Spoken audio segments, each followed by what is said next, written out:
This is an HR program on demand, a living seed capsule of work life and workplace coming live from a rooftop in Stockholm, Sweden. It's me, Ann-Marie Andrich, and me, Katarina Berg. A vodcast, if you like, on HR, straight across the counter. Sponsored by HR The Real Deal, HR by HR for HR. Hi, Dina. Hi. Welcome. Thank you. We are so happy that you're joining us today because the topic of today is diversity, equity, impact/inclusion, belonging, right? Mm-hmm. And you're the global head of that particular very interesting remit at Spotify. Now, I will not share your background, but I would love you to share the background with our listeners and viewers. Who are you and what do you do? So as you said, I have had the privilege of leading this team for about 6 months. I can't believe it. But what I tell everyone is I'm a recovering HR business partner. And, for years, I had the chance to do a little bit of everything, a lot of nothing. And it was early on really apparent how important it was to have DEIB in everything that we do across everything we do in HR and people. And so I've been here in Sweden since 2019. If I sound North American, it's because I am California transplant. And excited to be here today. Thank you for having me. Yeah, welcome. I mean, I think, sorry, this is such an interesting topic. And, given your background and all of the things that you've done, and now obviously being in Sweden, why don't you share with us, what does DNIB mean to you? Mm-hmm. Yes, absolutely. And it means so many different things. So I shared a little bit about my professional background, but personally, it means a lot to me as well, because like you and everybody, we come with a background and different experiences. And for me, it was many years ago. I told you earlier how many. I'm not going to say it now, but many years ago, I was born in a small country in the Middle East called Lebanon, and it was during a civil war. And by the time I was 16, my family had immigrated 3 different times, and so these experiences as an Arab, as an immigrant, as a woman, of course, later as a mother, have really just informed everything that I do, and certainly why I'm so happy to be focused on DEIB work today. Great, lovely.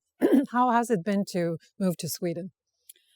Tell us. I mean, to be honest, it's I feel very fortunate. I think that Sweden is very friendly to American families like mine, and we've really enjoyed the change of lifestyle. I walk to work and I walk the children to school, and what more could one ask for? Yeah, exactly. No car in my household. Let's put it that way. Great. Yes. Yeah. Well, yes, we are in Stockholm, and it's a walking friendly city. Absolutely. It is for sure. Yeah.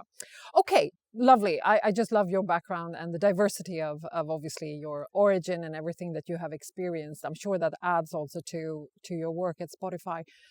If you were to describe to us how you work with DNIB at Spotify, how would you then describe it for us?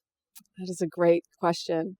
I don't know where to start, but I'll pick somewhere. So I think there's so many things that we do. We are a small and mighty team across the world.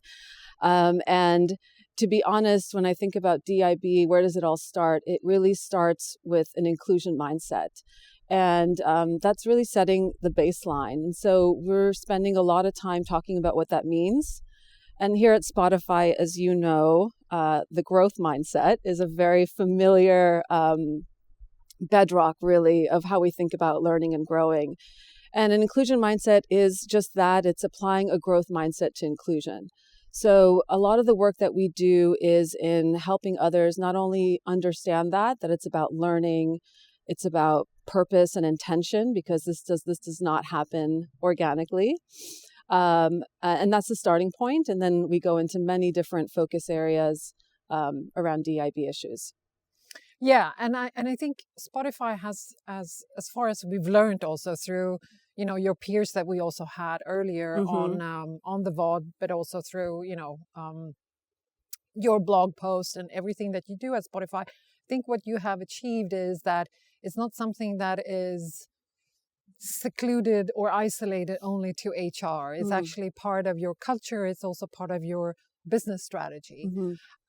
What is the secret sauce? How do you make that something that is so well embedded in the culture and the business, would you say?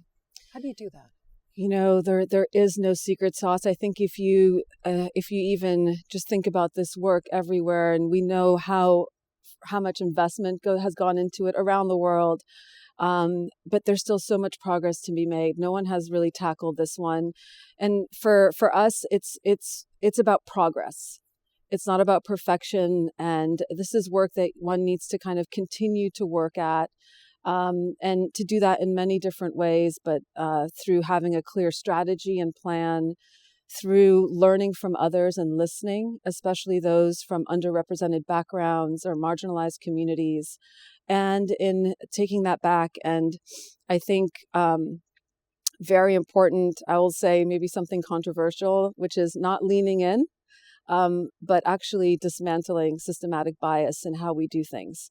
And until we do that, and that's sustainable work in DIB, things will continue the way they've always been. Yeah, so true. How do you do trainings, Spotify? How do you raise the awareness on this in the teams?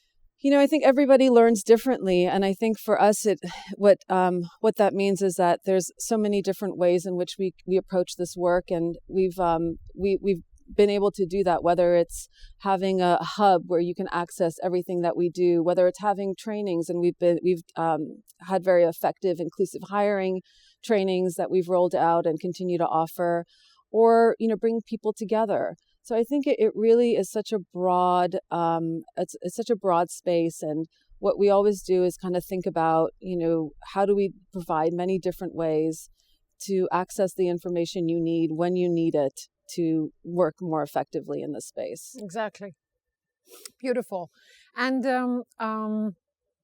let's say there is a company out there who would like to start their D&I and B work. What are the recommendations? What are the do's and don'ts? How would you guide that company? Gosh, well, it's I would say it's never too late to start. So that's the first step. That's a good one. That's the first step. A good one, yeah. And I think that there are a couple things. This work is no different than designing a product and launching a product. What do you do when you do that? You have a business plan, you have a strategy, you have metrics, you have stakeholders, you get buy-in. So it's really no different. And I think sometimes this work could feel very much like, let's go, have a cuddly conversation on a topic, and those are valuable at times, but when it comes to making progress and driving change, I think it's important to have a clear plan, and for DEIB in particular, it's a plan that's aligned with where the business is. So for example, if this is a growing company, probably good to dive into your inclusive hiring practices and how do you mitigate bias so that you're building a team that reflects your customer base. So it really depends on where you're at. And I think here at Spotify, we've done a good job of pivoting depending on where we are and where we focus our DIB efforts. Exactly. Because you can't do everything. No, it's too exactly. much. Yeah, but that's right. Yeah. And I think it's good that you point that out, right? Because it can become overwhelming when you look at it, right? Yes. Because there are so many different facets to it. So I think it's good that you also stress the fact that, well, it depends on, where you are as a business. Yeah. Maybe it's a good start, first of all, just to start, as you say. Yeah, absolutely. And then look at diversity. Yeah. Cool. Lovely. And then have you seen, so what's trending now? What's trending? Ooh, okay. Gosh, that's a great question. And I would say, a lot of this work is very much informed with what's going on in society all over the world. And actually it brings kind of up a very relevant point with DEIB. What's trending is a very interesting question because although we do many things globally, so for example, we talk about, gender equity and inequalities globally because it's a global concept. so much of this work is it's very relevant to think about what's going on locally and what are the issues locally.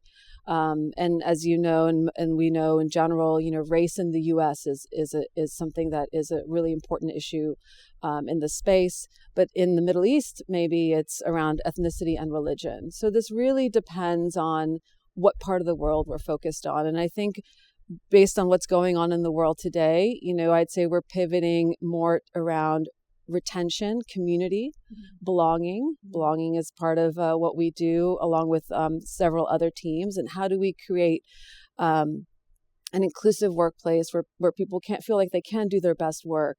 And that's where we're spending a lot of our time today. Great. Excellent. And you mentioned when we started this conversation that, clearly you have a global scope, right? Yeah. And there's your team is global as well. Mm-hmm. How, again, just from a practical point of view, how often do you meet? How often do you have touch points? I guess this is like an ongoing dialogue. Ways of working. Exactly. Yeah. As much as we can, and through many different forms of staying connected. So I think something too, always with a small team, what does that mean? And what I hope with our team is that we can't accomplish our goals if we don't work together. And so it's really important to kind of learn from each other and also to stay connected. And so how the team operates is we have folks on the team with a regional lens, which they all wear multiple hats. So a regional lens, a business unit partnership, and then one or many DEIB focus areas, such as the LGBTQ plus community and focusing on those issues. And so needless to say, there's a big aspect there of kind of intersectionality and cross-functional work. And I should always, because it's such important work, is a plug for our mental health, heart and soul initiative, which is in the DEIB team, and everything we do there to reduce the stigma and support, mental health around the company. Exactly. So, yeah. And we had Lynn Yes. a few episodes ago talking about the heart and soul. Oh God. Yeah. I know. Yeah. I know. Yeah, I know. It's amazing. Say no more. Yeah, exactly. Say Yeah. no more. Yeah, but it's fantastic. So how big is the team? Just out of curiosity, how many? Including myself, there are 6 of us. 6. Mm-hmm. Yeah. You do a lot of work on those 6 with that 6 people of yours, right? All hands on deck. All hands on deck. And to be honest, and this is what's so important, is that is everybody leaning into this work. Yeah. And we're here to help support and drive it. But the probably I would say to me, what's so important about the work that we do is how do we empower others to take action.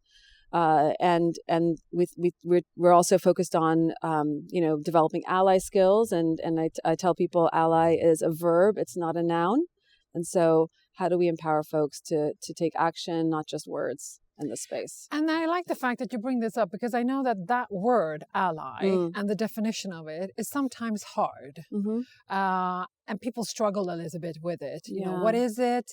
How do we work with it? What does it actually mean? Yeah. If you were to describe it you just said it, but more in depth, how would you then describe it? Well, what I would say, sometimes it gets kind of conflated with being an identity, and being an ally is not an identity. It really comes down to specific skills around fighting prejudice and oppression and using your power and privilege in a productive way, because oftentimes it's those with that power and privilege that are best suited to support others in this work, because they face less consequences of doing so. And so I'm really excited about some of the work we're doing to actually, practice those skills in a practical way, and then, put those at play in real life. Wonderful. So before we close this very, very interesting chat, is there any question that I didn't ask you that you would like me to ask you? I'm very satisfied with the thoroughness of this discussion. Okay, great. Excellent. Thank you so much, Dina, for the inspiration. I'm sure that we will invite you back. It's been a pleasure. You know how we end these episodes? Kind of. With the 3 things. Right. Would you be ready? I'll give it my best shot. Let's try. Okay. Let's try. Okay. Stay safe. Stay active. Stay strong. Stay strong. Very good. And then we typically say "ide medaljen," but we now decided Yes, we did. we're going to say something else. We are. That's meaning the same thing, but in another language. Absolutely. So a new tradition. A new tradition. Yeah. And we're closing it off with Yalla. Oh my Anyways. God, the lights are bright. It's nice. It's not that cold yet. This is one of the most beautiful days in forever. How do I spend it? In my kitchen for 4 hours.